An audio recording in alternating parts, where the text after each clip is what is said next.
እንደ እስልምና አስተምረው የአንድ ወር ልጅ ወሲብ እንዳያደርግ አንድ ሰው የሚከለክለውስ ምን አለ? ይህንን አሳያችኋለሁ። በፈተዋችሁ ከፈለጋችሁ በሙፈሲሮቻችሁ አሳያችኋለሁ፣ በተፍሲሮቻችሁ አሳያችኋለሁ። አይቻልም የሚል ማለት ነው። ቁርአናችሁም ላይ ደግሞ ህፃናትን ወሲብ አድርገ መፍታት እንድችል ነብይ ደግሞ በሱና ተከተሉኝ ሲል የ6 ዓመት ልጅ የ9 ዓመት ላይ ግንኙነት ሲያደርጋት የ4000 ሰው የወሲብ ጉልበት አለኝ እያለ ነው።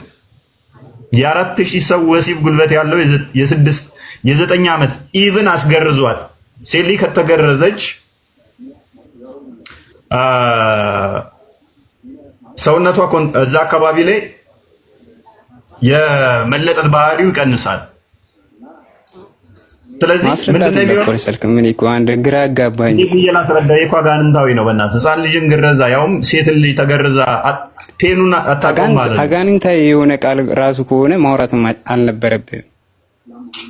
ያ አንተ አለበት ወንድሜ ራዚቅ፣ አንተ ስላለበት አንተ ከዚህ ከአጋንንታዊ ሳቤ እኮ እንወጣ ነው። ሴት ልጅ የ6 ዓመት ልጅ ነብይ አስገርዞ ከዛ ደግሞ የ4000 ሰው የወሲብ ጉልበት ያለበት ወሲብ ሲያደርጋትን እንዴት ይሄንን ጤናማ ነው ብዬ ልቀበለው? ኤኒዌይስ ቁርአንን አንብበው እስቲ አንዴ። እኔ አልቀረውም። አንብበው። እሺ ኦኬ፣ አማርኛውን አንብበው። ቁርአን ተፍሲሩ አቅርብልኝ።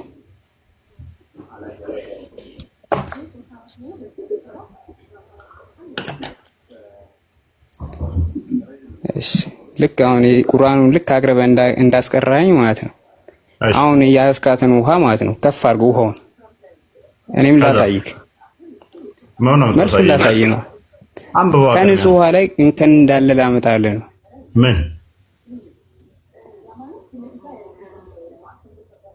ምን አለ? ውሃውን አሳየኝ። ያው አሳየው።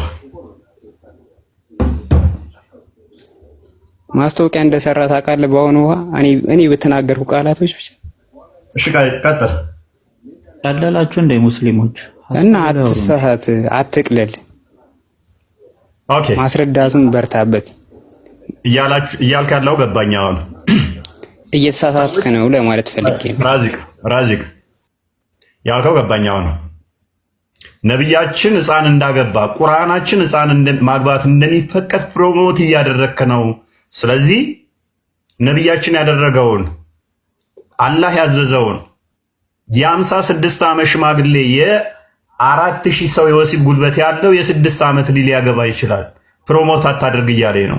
ስለ ውሃው ንጽህና አይደለም። ሙስሊም ስለ ውሃ ንጽህና ሊያወራ አይችልም። ምክንያቱም ሱረት ተውባ አያ 108 ላይ በንጹህ ውሃ አይደለም አስቀድሞ በድንጋይ ነበር የሚጠርጉት። ሱረት ተውባ አያ 108 ላይ ተፍሲር ኢብን ከሲር ከአይሁዶች መታጠብን እንደለመዱ ሙስሊሞች ይናገርና ሱናን ነቢ ዳውድ 67 ላይ ደግሞ ነብዩ ሰዎች ካንካ በሚሉበት ፔሬድ ጨርቅ በተጣለበት የሞቱ ውሾች በተጣለበት መታጠብ ይቻላል፣ መጠጣት ይቻላል ብለውት ያ ውሃ ቆሻሻ አይደለም፣ ውሃ ምንም ሊቆሽሽ ስለማይችል መጠቀም ይቻላል ብሎ አዟል፣ ፈቅዷል። ይሄንን ደግሞ ራሱም ሱነን አናሳይ 327 ላይ ነብዩ ውዱ አድርጎበታል። 327 ሱነን አናሳይ 327 ላይ ራሱም ይህንን አድርጎታል ማለት ነው። ለዚህም ነው ሳሂህ ቡኻሪ 7001 7002 ሱናን አቢ ዳውድ 3080 ላይ ነብዩ ከመቆሸሹ የተነሳ ሰውነቱ ሁሉ ቅማል ብቻ ነበረ። ኤኒዌይስ ቶፒኩ ላይ ፎከስ አድርግ። የ4000 ሰው ወሲብ ጉልበት የተሰጠው ነብይ አይሻን በ6 ዓመት አግብቷታል፣ በ9 ዓመት ደግሞ ወሲብ አድርጓታል። ይሄ ብቻ ሳያንስ በጋብቻ እኔን ማትመስሉ ከሆነ የኔ ተከታይ አይደላችሁም ብሎ ደግሞ ቆልፎታል። ቁርአንህ ላይ ደግሞ ጠለቅ 4ኛው አያ ላይ ፔሬድ ያላዩትን አግብታችሁ ፍቱ ብሎ አዟል። ጠለቅ በራሱ ፍቺ ማለት ነው። ኢዳ የሚቆጠረው ወሲብ ላደረካት ሴት ብቻ ነው። ወሲብ ካላደረካት ኢዳ አይቆጠርም። ማስረጃ ሱረቱ አልአሕዛብ አያ 49 ላይ ላልገባችሁባቸው ሴቶች ለምትቆጥሩት ኢዳ የለም ይላል። ያልገባችሁባቸው ሲል በሆነ እንደ ቤት ውስጥ መገባባቸው ሳይሆን ወሲብ ላላደረጋችኋቸው ማለት ነው። ይህን አስቀድሞ በሱረት ኒሳ የሴቶች ምዕራፍ 23 ላይ ካልገባችሁባቸው በሴቶቻቸው የእነሱ ልጆችን ልገቡባቸው ለእናንተ የተፈቀዱ ናቸው ይላል። ካልገባችሁባቸው ሴቶች ልጆቻቸውን ልገቡባቸው ለእናንተ የተፈቀዱ ነው። መግባት ማለት የሆነ ቤት ውስጥ ወይም በመስኮት በበር እንደምገባው ሳይሆን ወሲብ ካደረጋችሁ ማለት ነው። ስለዚህ ወሲብ ካላደረካ ኢዳ ቆጥርም። ወሲብ ካደረካ ብቻ ነው ኢዳ የምቆጥረው። ስለዚህ እዚህ ጋር ኢዳ ተቆጥሯል። ኢዳ ከተቆጠረ ደግሞ ወሲብ አድርገሃታል ማለት ነው። እንዴት ነው ይሄ ጤናማ ሃይማኖት ነው ብለህ የምትከተለው?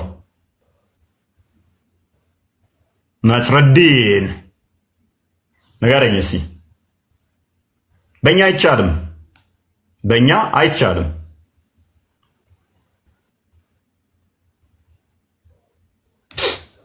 ለአቅምህ ማግባት ስትደርስ ብቻ ነው ሴት የምታገባው። እሱን አንደኛ ቆሮንቶስ ምዕራፍ 7 ቁጥር 36 ላይ በፍቃዷ ነው የምታደርገው ሴት ልጅ። በእኛም እስከማውቀው ድረስ እንደዛ ነው። አንድ ጥቅስ ስጠኛ። ነብይ በስንት ዓመት እንዳገባ በዛው ትነግረኛለህ። በእኛ ፍቃዳቸው ተጠይቆ በራሷ ፍቃድ ማድረግ ትችላለች። 36 ላይ እንደዚህ ይላል። እንዴት ይላል? እያየው ጨምር። ቆይ እንደዚህ ይላል። ዳሩ ግን ማግባት ወደሚገባው እድሜ በደረሰ ጊዜ ስለ ድንግልናው ያፈረ ሰው ቢኖር የወደደውን ያድርግ፣ ኃጢአት የለበትም፣ ይጋቡ። ስለ ድንግልናው ካፈረ ምን ማድረግ ይችላል? ማግባት ይችላል። ኦኬ፣ እስቲ አይሻ በዚህ ስለ ድንግልናው አፍራ ነው ያገባችሁ እያልከኝ ነው?